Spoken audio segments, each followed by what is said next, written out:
श्री स्वामी समर्थ. नमस्कार मंडळी, कसे आहात सर्व? अष्टोरा या आपल्या चॅनलमध्ये तुम्हा सर्वांचं मनापासून स्वागत आहे. सर्वप्रथम नववर्षाचे तुम्हा सर्वांना हार्दिक शुभकामना. चला तर मग जाणून घेऊया. बघा, आता गुढीपाडव्यापासून सुरू होणार आहे नवीन वर्ष. तुमच्या राशीसाठी हे कसं असणार आहे? यंदा तुम्हाला काही राजयोग आहे की नाही? काही फायदा होणार आहे की नाही? काही लाभ होणार आहेत की नाही? हे सगळं तुम्हाला या एकाच व्हिडिओमध्ये कळणार आहे. तेव्हा व्हिडिओ शेवटपर्यंत नक्की पहा. पटकन सुरुवात करूया आपण आपल्या आजच्या व्हिडिओला. जाणून घेऊया मेष राशीविषयी. आता जे काही ग्रहमान येणाऱ्या नवीन वर्षात तयार होतंय त्याचा मेष राशीच्या लोकांवर कसा परिणाम होणार आहे? अर्थात शनीची साडेसाती त्यांची सुरू आहे. त्यामुळे त्यांचा स्वभावात थोडासा चिडचिडेपणा त्यांच्या आजूबाजूच्या लोकांना सुद्धा जाणवत असेल आणि त्यांनाही थोडा हा त्रास जाणवत असेल. पण हे गुढीपाडव्यापासून सुरू होणारं जे नवीन वर्ष आहे ते त्यांना उत्पन्नासाठी आणि करिअरसाठी मात्र खूपच चांगलं असणार आहे. त्याचबरोबर उत्पन्नाचे नवीन मार्ग त्यांच्या समोर येऊ शकतात. सगळ्यात महत्त्वाची गोष्ट म्हणजे करिअरच्या दृष्टिकोनात मोठा बदल देणारं हे वर्ष ठरू शकतं. प्रगतीची नवी संधी मिळू शकते. नवीन काम किंवा व्यवसाय सुरू करण्यासाठी सुद्धा हा काळ चांगला आहे. एकंदरीतच आर्थिक स्थितीमध्ये सुधारणा करणारा प्रगतीचा हा काळ मेष राशीसाठी असू शकतो. पण साडेसाती सुरू आहे, त्यामुळे तब्येतीची काळजी ही घ्यायची आहे. डोळ्यांच्या तक्रारीकडे खास करून दुर्लक्ष करायचं नाही. चला तर मग आता वळूया वृषभ राशीकडे. वृषभ राशीसाठी हे वर्ष भाग्यदायकच म्हणावं लागेल, कारण रखडलेली कामं मार्गी लागतील. विशेषतः परदेशात जाण्याची तुम्हाला इच्छा असेल तर तशी संधी देखील हा काळ तुम्हाला देऊ शकतो. पदोन्नती, मान सन्मान देखील मिळू शकतो. कुटुंबात एखादं शुभ कार्य सुद्धा होऊ शकतं. जाणून घेऊया मिथुन राशीविषयी. मिथुन राशीच्या व्यक्तींना यावर्षी थोडंसं सावधान राहावं लागेल, कारण कामाचा ताण तुम्हाला हा जाणवू शकतो. गुंतवणुकीचे निर्णय घेताना तज्ज्ञांचा सल्ला मात्र नक्की घ्या. व्यवसायाच्या बाबतीत सांगायचं झालं तर तुमचा व्यवसाय भागीदारीत असेल तर त्यामध्ये जास्तीत जास्त पारदर्शकता ठेवण्याचा प्रयत्न करा. आरोग्याकडे तुम्हाला सुद्धा या वर्षामध्ये लक्ष द्यावं लागणार आहे. आता जाणून घेऊया कर्क राशीबद्दल. कर्क राशीसाठी हे वर्ष आनंदाचं असेल. गुरुची कृपा तुमच्यावर कायम राहील, ज्यामुळे तुमची आध्यात्मिक आणि भौतिक प्रगती होईल. जोडीदारासोबत तुमचे संबंध मधुर होतील.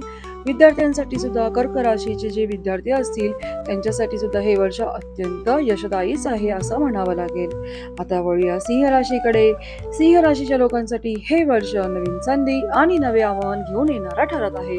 अर्थात जेव्हा नवीन आव्हान येतं समोर, त्या आव्हानांना आपण पार करतो तेव्हाच आपल्याला नव्या संधी ह्या मिळत असतात, म्हणजे त्या आपल्या वाट बघत असतात.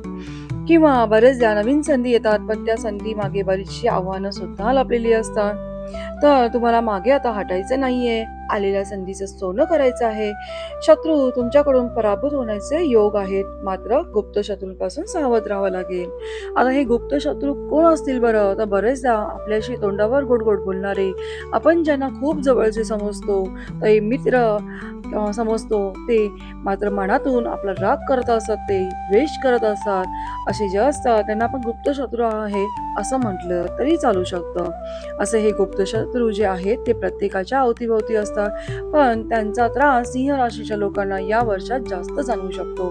म्हणून त्यांनी या बाबतीत सावध राहायचं आहे. आर्थिक योग बघता नवीन घर किंवा वाहन खरेदीचा योग आहे. पोटाच्या विकारांपासून मात्र सावध राहायचं आहे. आता वळूया कन्या राशीकडे.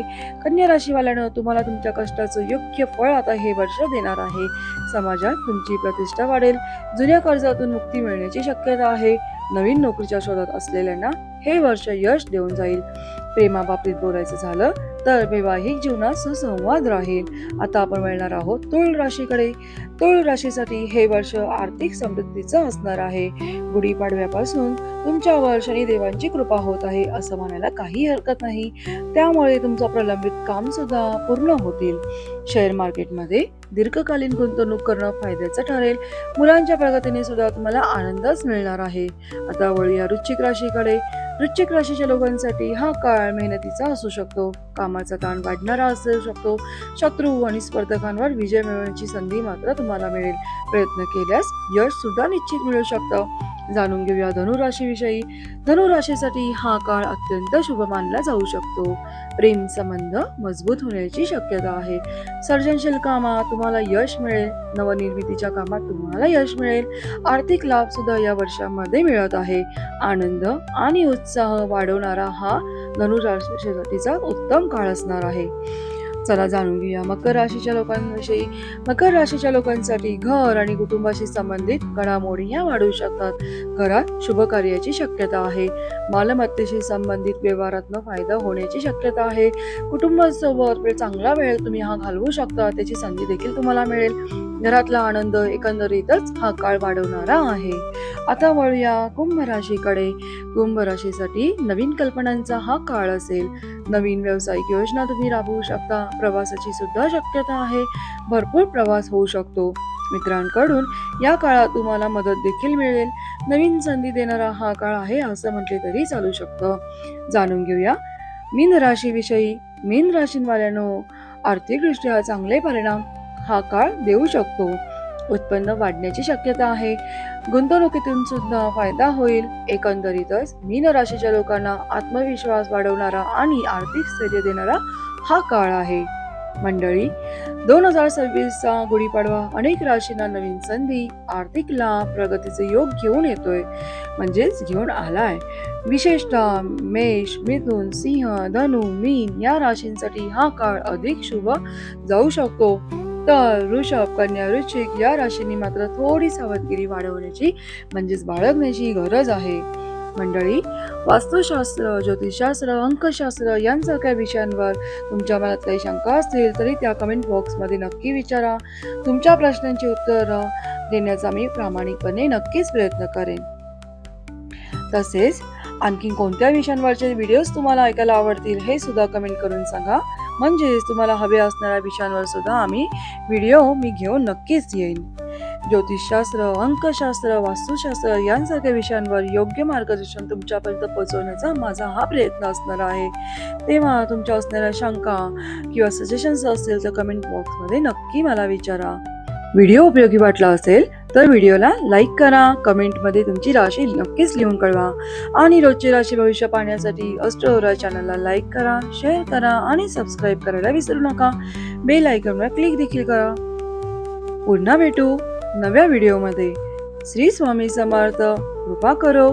आपला दिवस शुभ जाओ. व्हिडिओ पाहिल्याबद्दल मनापासून धन्यवाद.